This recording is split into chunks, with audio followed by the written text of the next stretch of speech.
The storm outside Eldridge Hotel wasn't letting up. Rain slammed against the narrow windows, and each gust of wind made the old wooden frames groan like something ancient remembering its pain. Alice Granberry stood behind the reception desk, stirring a lukewarm cup of coffee. She glanced at the time, 11:48 p.m. The lobby was silent, the way she preferred it.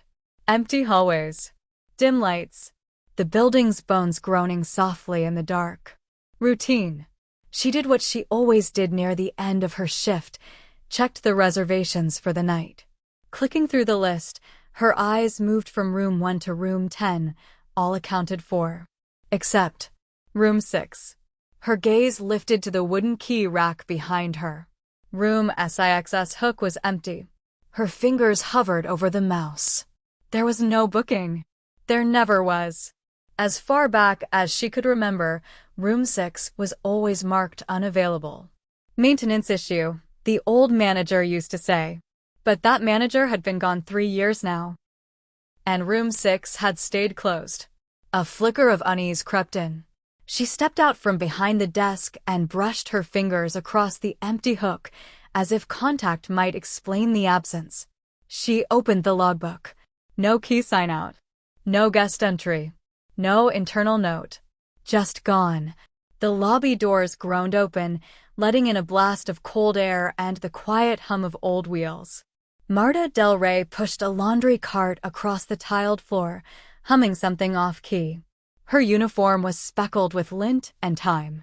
"Hey, Marta," Alice called, trying to sound casual. "You been near room 6 tonight?" Marta stopped, gave her a curious glance. "Why?" "The key's missing.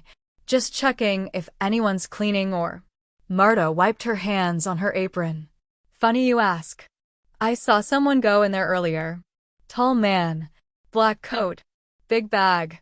Alice straightened. "When?" "'Bout an hour ago. Thought he was with one of the guests. Did you see his face?" Marta shook her head.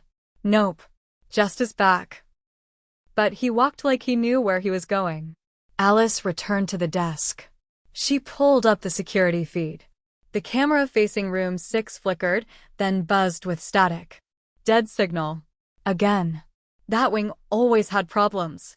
Just as she leaned back, the hotel computer beeped. System notification. "Oh, room 6. Do not disturb. Permanently. Timestamp. 11:50 p.m. User, unknown." Alice stared at the screen. No one had logged into the admin portal in weeks. And only she had credentials. She moved to trace the user. Access denied. Suddenly, the screen blinked, then reset. Room 6 key, still missing. She grabbed her phone from her bag. Her thumb hovered over a number she hadn't dialed in years. It rang twice. Then a voice answered. "Low. Alert. Detective Harrow. It's Alice. From the Eldridge." She hesitated. "It's happening again." There was a pause, a long one. "Stay where you are," he said. "Don't make the same mistake twice." Alice turned slowly, eyes locking on the far end of the hallway. Room 6 sat in the shadows, its number barely visible under a flickering light. She whispered to herself, but someone already did. And then, almost without deciding, she moved. As Alice stepped into the room, the air changed. Colder than the hallway.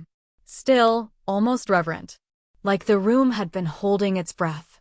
Dust swirled through shafts of light, untouched for years, yet a teacup sat on the nightstand. Warm. Undisturbed. Recent. At the foot of the bed sat a suitcase.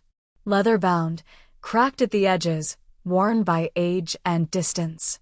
She crouched beside it. The tag bore a name she didn't recognize.